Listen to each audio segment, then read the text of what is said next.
లోకంలో దేవుడు ఉంటే మరి ఇంత చెడు ఎందుకుంది? మంచివారు కష్టపడుతుంటే దుష్టులు ఎందుకు ఎదుగుతున్నారు? ఈ ప్రశ్న మీకెప్పుడైనా ఎదురైందా? Praise the lord.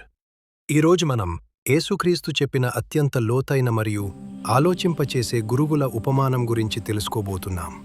మత్తయి సువార్త 13వ అధ్యాయంలో ఉన్న ఈ కథ మన జీవితాలకు, ఈ లోకానికి మరియు అంతిమ తీర్పుకు మధ్య ఉన్న సంబంధాన్ని వివరిస్తుంది. చివరి వరకు చూడండి, ఎందుకంటే ఈ వీడియో మీ ఆలోచన విధానాన్ని మార్చేస్తుంది.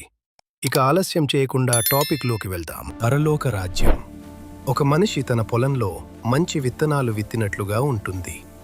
ఇక్కడ పొలము అంటే ఈ లోకం, విత్తేవాడు మనుష్య కుమారుడు. దేవుడు ఎప్పుడూ మంచిదానినే కోరుకుంటాడు. మంచి విత్తనాలు రాజ్య సంబంధులు. సత్యం మరియు నీతితో నిండిన హృదయాలను దేవుడు ఈ లోకంలో నాటాడు. ఆయన ఉద్దేశ్యం ఎప్పుడూ పరిశుద్ధమైన ఫలమే.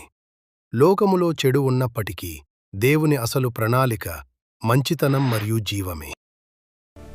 అయితే మనుష్యులు నిద్రించుచున్నప్పుడు అతని శత్రువు వచ్చి గోధుమల మధ్య గురుగులను విత్తి వెళ్ళిపోయాడు. గురుగు అంటే ఇక్కడ దుష్టుని సంబంధులు. అవి చూడటానికి గోధుమ మొక్కల వలెనే ఉంటాయి, కాని అవి విషపూరితమైనవి. సాతాను ఎప్పుడూ దేవుని పనిని చెడగొట్టడానికి ప్రయత్నిస్తాడు. చెడు అనేది దేవుడు సృష్టించింది కాదు, అది శత్రువు వేసిన విత్తనం. మొక్కలు పెరిగి ఫలించినప్పుడు గురుగులు కూడా కనపడ్డాయి. దాసులు వాటిని పీకివేయుదుమా అని అడిగారు. కాని యజమాని, వద్దు, వాటిని పీకేటప్పుడు మీరు గోధుమలను కూడా పీకుతారేమో అని వారించాడు. దేవుడు చెడును వెంటనే ఎందుకు అంతం చేయడు? ఎందుకంటే ఆయనకు మనపై ప్రేమ ఉంది. చెడును తొలగించే క్రమంలో మంచివారు నష్టపోకూడదని ఆయన ఓర్పుతో కనిపెడుతున్నాడు. కోతకాలము వరకు రెండింటిని కలిసి ఎదగనివ్వండి. కోతకాలమందు మొదట గురుగులను ఏరి కాల్చివేయుటకు కట్టలు కట్టి గోధుమలను నా కొట్టులో చేర్చుమని కోయువారితో చెప్పెదను. తీర్పు దినాన దైవిక వేర్పాటు ఉంటుంది. నీతిమంతులు తమ తండ్రి రాజ్యంలో సూర్యునిలా ప్రకాశిస్తారు.